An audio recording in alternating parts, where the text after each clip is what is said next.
সুপ্রভাত আমার প্রিয় দর্শক বন্ধু, কেমন আছো তোমরা সবাই? আশা করি ভালোই আছো, আমিও ভালো আছি। সকালবেলা তো সমস্ত কিছু কাজকর্ম সেরে নিয়েছি, যেমন ঘরের কাজ, ঘর মোছা, বাসন ধোয়া, স্নান টান করে পুজো করা, সমস্ত কিছু কমপ্লিট করে তারপরেই ক্যামেরাটা অন করেছি। আর এখন তোমরা ভিডিওটা দেখে বুঝতেই পারছো আমি রান্না চাপিয়েছি।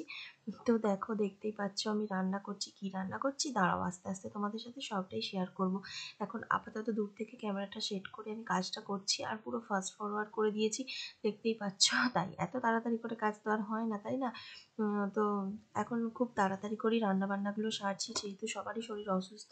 একটু দেরি করে আগে খেতাম, এখন আর সেই দেরি করে খাওয়াটা হবে না, এখন তাড়াতাড়ি করেই খাওয়া দাওয়া হবে। আর মাছ নিয়ে এসেছি, গিয়েছিলাম তার মানে বাজারের দিকে একটু, দূরে কোথাও যাইনি, কাছ থেকে একটু মাছ পেয়েছিলাম, মৃগেল মাছ নিয়ে এসেছি। শাকটা ছিল, শাকটা ভাজা করব বলে সিদ্ধ করে রেখেছি। আর এখানে দেখো, সবজি দিয়ে একটা পাতলা ঝোল রান্না করছি। এর মধ্যে অনেক কিছু সবজি আছে, ফুলকপি আছে, সিম আছে, তারপরে সয়াবিন আছে, মটরশুঁটি আছে, আরও আর পটল আছে।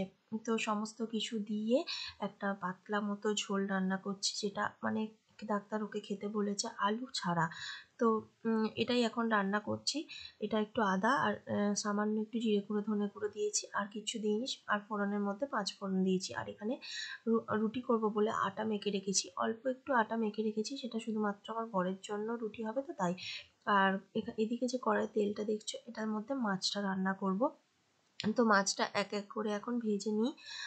বেশি মাছ নেই, অল্পই আছে। হাফ মানে একটা গোটা মাছের মধ্যে হাফ মাছ আমি নিয়েছিলাম, যেটা 350 গ্রাম ওজন হয়েছিল। আর ডাক্তার যেহেতু ছোট মাছ খেতে বলেছে, বড় মাছ নয়, তাই এই মাছটা তোমরা তো জানো আমি যখন বাজার করতাম সবসময় সামুদ্রিক মাছ, তারপরে একটু বড় সাইজের কাতলা মাছ, এইসবগুলো কিনে আনতাম। চিংড়ি মাছ, এই মাছগুলো খেতে বেশি ভালোবাসতাম, কিন্তু এখন আমি খেতে পারবো, কিন্তু আমার বর খেতে পারবে না। তো সেই কারণে আমি আর এই মাছগুলো নিয়ে আসলাম না, কেননা এক যাত্রায় পৃথক ফল হয় কি হয় না। তো সেই কারণে এই অবস্থা। ও খাবে না, আমি খাবো, এটা একটা কেমন খারাপ দেখায়। তো সেই কারণেই ছোট মাছ, এই মাছটা মনে হয় 500 গ্রামের ওজনের ভিতরে হবে। আর ডাক্তার বলেছে 700 750-র মধ্যে যে মাছগুলো হবে সেই মাছগুলো খেতে। তো এটা 500 গ্রামের মধ্যে, এর হাফ আমি নিয়ে এসেছিলাম। আর তো মনে হয় 350 আর 250, 600 ওজনের মাছ এটা। কারণ আরেকজন 250 গ্রাম নিলে গোটা মাছটা ওইভাবে বিক্রি হয়েছিল। তো চলো, দেখতেই পাচ্ছ এই মাছটাই রান্না করছি। আর মাছটা 2 দিন হয়েছে, একদিনে শেষ হয়নি, যেহেতু অল্প অল্প খাওয়া, সেহেতু পুরোটা খেয়ে শেষ করে দিইনি। আর এদিকে ঝোলটা দেখো হয়ে গেছে। আর এদিকে ধনেপাতা, একটু হালকা গরম মশলা, না আজকে গরম মশলাটা দিইনি, শুধু ধনেপাতাটাই দিয়েছি, কেননা গরম মশলা ফ্লেভারটা তাহলে থাকবে না, শুধু ধনেপাতার ফ্লেভারটা থাকবে।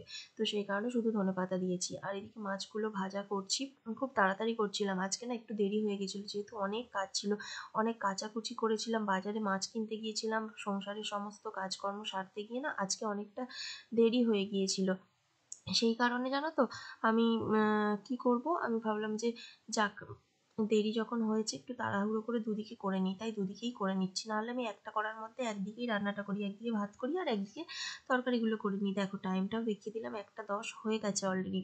এদিকে সোনাইকে ডেকেছি যে সোনাই আসলে ওকে ভাতটা দিয়ে দেবো। আর এদিকে মাছটা ভাজা হয়ে গেছে, আর এদিকে মশলাটা কষিয়ে নিচ্ছি। দেখো এর মধ্যে একটু পেঁয়াজ আদা রসুন দিয়ে, পেঁয়াজ আর আদা দিয়েছি, রসুন দিইনি। দিয়ে মাছের ঝোলটা করে নিচ্ছি।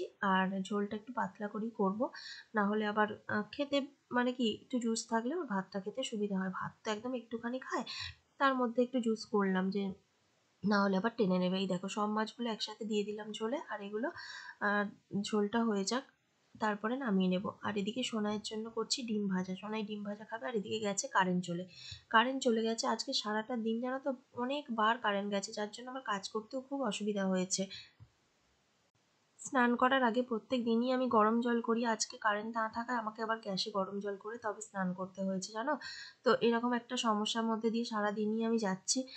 আর এই এখন ডিম ভাজতে গেলাম, মাছের তরকারিটা করতে গেলাম, তখনও কারেন্টটা চলেই গিয়েছিল।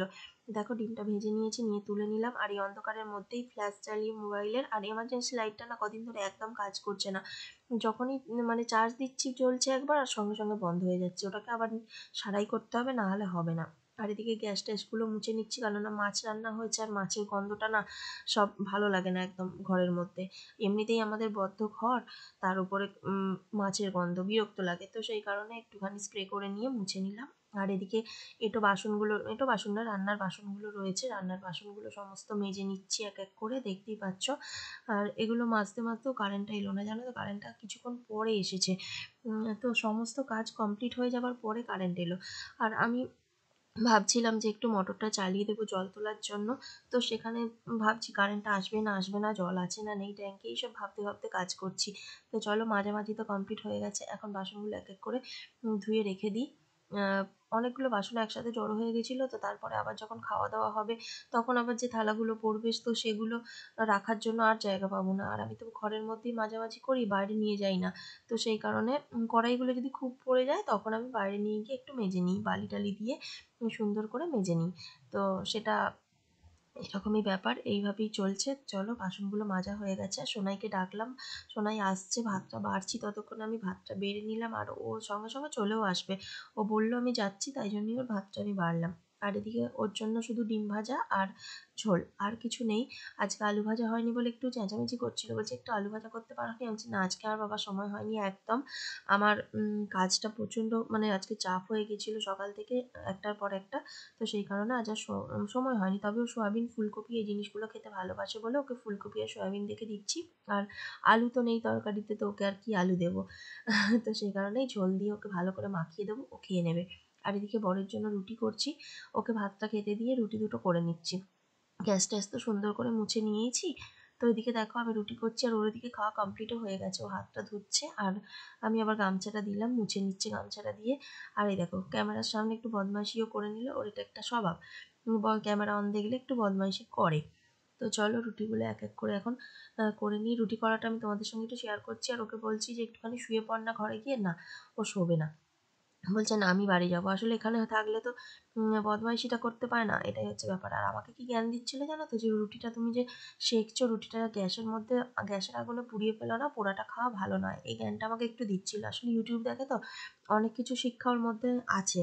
তো সেই শিক্ষাগুলো আমাকেও একটুখানি দেওয়ার চেষ্টা করে। তো ওর শিক্ষাটা আমি শুনলাম, সত্যিকারে খুব ভালোই বলছিল। তো যাকে, রুটিটা করে নিয়ে আর টেবিলটা একটু মুছে নিচ্ছি। ও তো খেলো এইমাত্র, তো ওর একটু বাসনগুলো তুলে টেবিলটাকে একটু মুছে নিচ্ছি। মুছে নিয়ে তবে আমার কাজটা কমপ্লিট হবে, জানো তো। আর সোয়েটারটা পরে নিয়েছি, প্রচণ্ড ঠান্ডা করছিল, তো সেই কারণে, শীতকাল তো বুঝতেই পারছো। আর এদিকে উচ্ছেটা সিদ্ধ করতে দিয়েছিলাম, সেই উচ্ছেটা একটু মেখে নেবো। আর উচ্ছেটা না এত শক্ত, তোমাদেরকে কি বলবো। আজ অন্য দিন উচ্ছেগুলো কি সুন্দর সিদ্ধ হয়ে যায়, আজকে এই উচ্ছেটা একদম শক্ত। এটা উচ্ছে না, ঠিক করলা বলে এটাকে, বড় তো সাইজে, তাই এটাকে করলাই বলে। আর এদিকে দেখো, একটু শশা কেটে নিলাম, যে সেটা খাওয়া ভাতের, মানে ভাত খাবার পরে খাবো। না আমি খাবো না, শুধু আমার বড় খাবে, দুজনেই খাবো। দুটো শশা কেটেছি, এখানে দেখতে পাচ্ছ। আর শসা দুটো কাটার সময় না আমি ক্যামেরাটা চালিয়েছিলাম, কিন্তু অন করতে ভুলে গেছিলাম, যে ছাড়ানোটা একটু শেয়ার করব, কিন্তু অনই করিনি। আর এদিকে খাওয়া দাওয়া এখন আমাদের কমপ্লিট হয়ে গেছে, তাই জন্যই তোমাদের শসাটা কাটছি। আর খেতে বসার সময় না দেখাতেই ভুলে গেছিলাম। আর এই দেখো, টক দই এনেছিলাম, এটা 300 গ্রাম আছে, ও 3 দিন দেবো, অল্প অল্প করে। হ্যাঁ, 300 গ্রাম দই তো একদিনে দেবো না, 3 দিন দেবো, 3 দিন 100 100 করে ওর খাওয়া হয়ে যাবে। তো সেই মতো বুঝেই আমি ওকে দিয়ে দিচ্ছি, আমি তো খাবো না, ও একাই খাবে। যেহেতু ওর মানে সুগারটা একটু লেভেলে আনার দরকার আছে, টক দইটা খাওয়া খুবই জরুরি। তো চলো, এখন নিয়ে নিয়েছি টক দই আর শসা, নিয়ে ওকে দিয়ে দিই, আর ও ওদিকে খেতে থাকুক। আর আমি ওদিকে কি করব জানো, ওই যে বললাম তোমাদেরকে প্রচুর জামা কাপড় কাচাকাচি করেছি, সেগুলো কাচাকাচির সময় তো দেখাতে পারিনি। তো এখন আমি তুলতে যাওয়া দেখলেই তোমরা বুঝতে পারবে যে আমি কতগুলো জামা কাপড় কাচাকাচি করেছি। তো ওকে বললাম ততক্ষণ বসে বসে ও শসাগুলো খাক, আর আমি এখন ছাদ থেকে ঘুরে আসি। এই দেখো, দূর থেকে তোমাদেরকে দেখাচ্ছি কত কিছু কাছাকাছি করেছি। আর হেলমেটটা সেই পড়েছিল অনেক দিন ধরে হেলমেটটা, তো হেলমেটটাকে আমি ভালো করে ধুয়ে দিয়েছিলাম, ধুয়ে শুকোতে দিয়ে দিয়েছিলাম। তো এখন দেখছি সমস্ত জামা কাপড়গুলো শুকায়নি, তো সেই কারণে সবগুলো এখন তুলবো না। আপাতত যেগুলো শুকিয়েছে সেগুলো তুলে নিয়ে যাব, আর যেগুলো শুকায়নি সেগুলো আরেকটু ভালো করে উল্টে পাল্টে চাড়িয়ে দিচ্ছি আর কি। তো দেখো, আপাতত ওইগুলো তুলছি, ওগুলো যেগুলো শুকিয়েছে। আর এইরকম করতে করতে না অনেকটা সময় লেগে গেছিলো। তো দেখতেই পাচ্ছ কত কাঁচা, গোটা ছাদটা ভর্তি।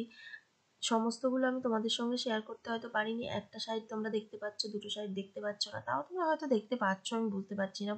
অনেকগুলো জামা কাপড় ছিল জানো তো, প্রচুর কেচেছি। বিশেষ করে সোনাইয়ের বেশি ছিল। সোনাইয়ের যেহেতু এর আগের দিন যখন কেচেছিলাম সেগুলো শুধু আমাদের বাড়ির মানে চাদর টাদরগুলো এইসবগুলো কাচা হয়েছিল। ওর জামা কাপড়, আমার জামা কাপড়, সোনাইয়েরগুলো সেদিন কাচা হয়নি। তাই আজকে সোনাইয়ের সব কাচা হয়েছে, আর বেশিরভাগটা ওর আর আমার বরের দুজনের রয়েছে, আমার কিছুই নেই আজকে। তো আমার সব কিছুই কাছাকাছি আছে অবশ্য। আমি তো বাড়িতে সবসময় থাকি, তাই যেটা যখন প্রয়োজন সঙ্গে সঙ্গে কেচে নিই, এরকমই ব্যাপার। তো চলো, যেগুলো হয়ে গেছে তুলে নিই, তুলে নিয়ে তোমরা তখন একটু দেখতে থাকো। আমি না আর অনেকক্ষণ ধরে বকবক করছি, তা আর যেন বকবক করতে পারছি না। তো চলো এখন এইগুলো তুলে গিয়ে একটুখানি শুয়ে রেস্ট নিয়ে নেব। তো ঘুম থেকে উঠে কি করব, সন্ধে টন্ধে সন্ধে টন্ধে দিয়ে নিয়ে আর এখানে চলে এসেছি এখন আটা মাখতে। কারণ রুটিটা তো করবো রাত্রেবেলা, তো সেই কারণে এখন ভাবলাম মেখে রেখে দিলে জানো তো ভালো হয়। তো সেই কারণে একটুখানি মেখে রেখে দিচ্ছি। আর আমার অবস্থা দেখো, ওই ঠান্ডাতে সোয়েটারও পরিনি, ঘরের ভেতরে আছি তো অতটা ঠান্ডা লাগছে না। তো এখন যাব দোকানে, দোকানে গিয়ে চা করব। তো দোকানে এসে দেখো চিড়ে ভাজা আর চা নিয়ে নিলাম, দুজনে মিলে খাচ্ছি একসাথে লিকার চা। ওকে তো দিয়েছি চিনি ছাড়া, আর আমি সামান্য একটু চিনি দেওয়া। বাইরে একটা লোক এসেছিলো বলে ও আবার বেরিয়ে গেল, তারপর এসে আবার খাচ্ছিল চিড়ে ভাজাগুলো। আর ওই ডাব্বাটা করেই নিয়ে গেছিলাম, আর ওটা থেকেই ও ঢেলে ঢেলে খাচ্ছে হাতে। চলো দেখতে থাকো। সন্ধ্যাবেলা ওই চিড়ে ভাজা খাওয়ার পরে আর ভিডিও করা হয়নি। আর এখন দেখো রুটি খেতে বসে গেছি। ও তো সবজি তরকারি দিয়ে খাচ্ছে, ঝোল ঝোল টাইপের একটু সবজি তরকারি, যেটা দুপুরে করেছিলাম, এছাড়া কিছু খাবে না। আর আমি একটু কুমড়োর তরকারি করেছিলাম বিকেলবেলা, সেটা দেখানো হয়নি তোমাদেরকে। সেই কুমড়োর তরকারি আর রুটি খাচ্ছি, 1.5টা রুটি খাচ্ছি, হাফ। আর ও 3.5 যে তরকারি রয়েছে, এখানে মিষ্টি একটু কালকের রয়েছে এখনো পর্যন্ত এই সব। আর আজকে অনেক দিন পরে একটু মুড়ির দামটা নিয়ে বসেছি, একটু মুড়ি খাবো বলে। মানে অনেক দিন খাইনি তো মুড়ি, পুরো প্রায় 1 সপ্তাহের ওপর হয়ে গেল। প্রথম দিন ডাক্তার দেখিয়েছি, তারপর থেকে মুড়ি খাইনি। কতদিন হলো, সেই আগের বুধবার। আর আজ কি বার? আজকে বৃহস্পতিবার। 9 দিন মুড়ি খাইনি। চলো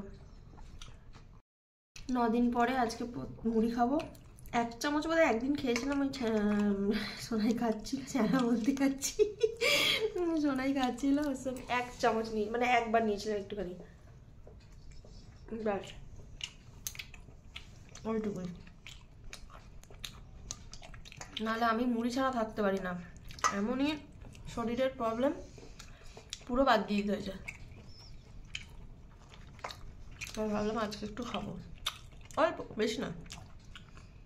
তো এই দেখো রুটিটা শেষ করে এইটুকু মুড়ি নিয়ে নিলাম, এইটুকু তরকারি আছে, এটা দিয়ে খাবো, যদি ইচ্ছা হয় একটু তরকারি নেবো। চলো খেয়ে নিই।